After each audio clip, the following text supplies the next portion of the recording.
Prelazimo na točku broj 2. Prijedlog za održavanje tematske sjednice Odbora za zaštitu okoliša i prirode o stanju vodoopskrbnog sustava u gradu Karlovcu i zdravstvenoj ispravnosti vode u javno-opskrbnoj mreži i protokolu o obavještavanju javnosti, ako sam dobro. I protokolu o informiranju građana. Evo, zahvaljujem. Dakle, kao što sam i rekla u uvodu, član odbora gospodin Damir Mandić uputio je 22. listopada mailom zahtjev za ovom tematskom sjednicom. Zahtjev smo dobili od saborske zastupnice kluba Možemo, gospođe Draženke Polović, dan kasnije, 23. listopada. Oba su vam zahtjeva dostavljena uz poziv za sjednicu. Ja bih sada nešto rekla u uvodu, a to je da ako se slažete da danas usvojimo zaključak o održavanju ove tematske sjednice, a da u međuvremenu mailom se dostave ciljevi koji se žele ovom sjednicom postići, koji se nadležna tijela žele pozvati, koji se gosti žele pozvati, pa da onda na idućoj sjednici koju bismo onda zakazali u kratkom roku zapravo idemo sa usvajanjem, sa pripremom te sjednice kako bi se onda ona mogla održati u najkraćem roku. Ne znam jesam bila dovoljno jasna. U svakom slučaju trebamo odlučiti o još jednoj stvari, a to je, s obzirom da smo usvojili zaključak o održavanju jedne druge tematske sjednice o strategiji gospodarenja otpadom, onda me zanima da li bismo trebali ovu sjednicu tematsku o vodi održati prije s obzirom na njenu hitnoću ili ćemo po redu raditi najprije sjednicu za koju smo već napravili pripremu o strategiji gospodarenja otpadom. Evo, pa onda otvaram raspravu. Mogu ja? Izvolite. Da, zahvaljujem još jednom, poštovana predsjednice, poštovane kolegice i kolege. Pa, dobro, ovdje imamo sad jednu malu, ajde reći ću, koliziju s obzirom na zahtjev, odnosno zamolbu koja je išla s moje strane kao člana odbora, odnosno moje kolegice gospođe Polović, koja je dan poslije, nakon što sam ja u javnosti rekao da ću zamoliti za sjednicom, isto tako u javnosti izišla s tim zahtjevom. Ali s obzirom da se radi o prevažnoj temi, iako smatram da nije nužno, ali s obzirom da se radi o prevažnoj temi, stvarno sam sklon tome da kolegica Polović i ja zajedno, jer smo iz istog grada, sjednemo i da dogovorimo, odnosno prokomentiramo ove ciljeve o kojima vi govorite.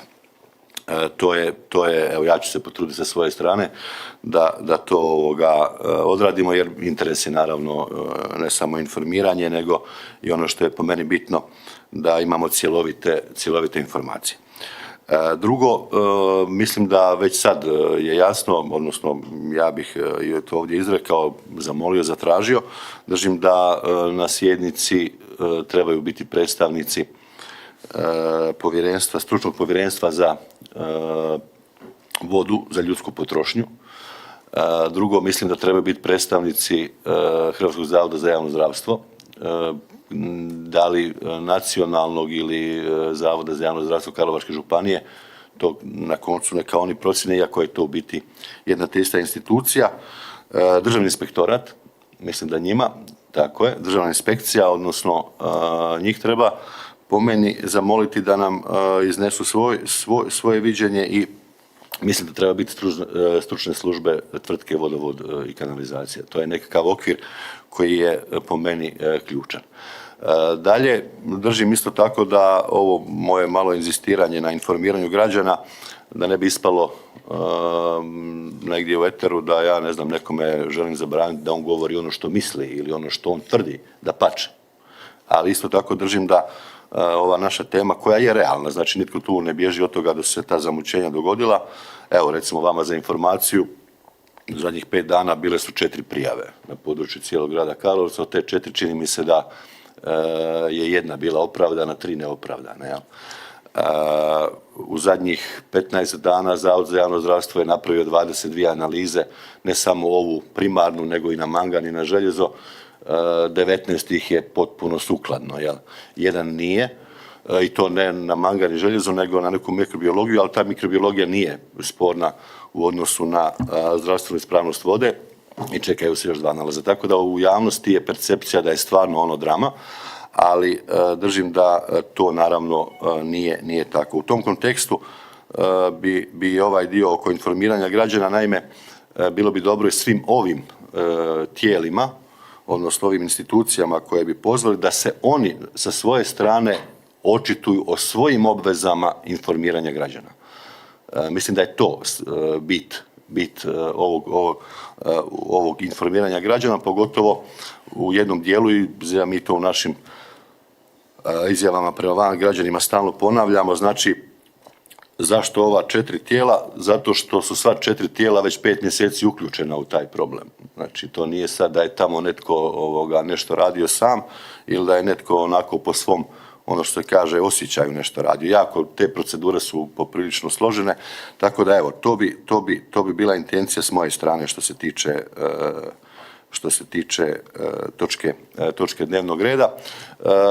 Što se tiče hitnosti, rekao sam i malo prije kako je trenutno stanje, meni se čini da bi bilo dobro, ok, svaki odbor pa i ova je politička arena i ne treba od toga bježati i tu će vjerojatno biti različitih političkih gledanja, ali mislim da bi nam namjera, odnosno da bi trebali stvarno dobro pripremiti tu točku i dati dovoljno vremena svim ovim tijelima da sa svoje strane se pripreme, odnosno u svom izvještaju budu što precizniji, koncizniji, u konačnici sadržajniji.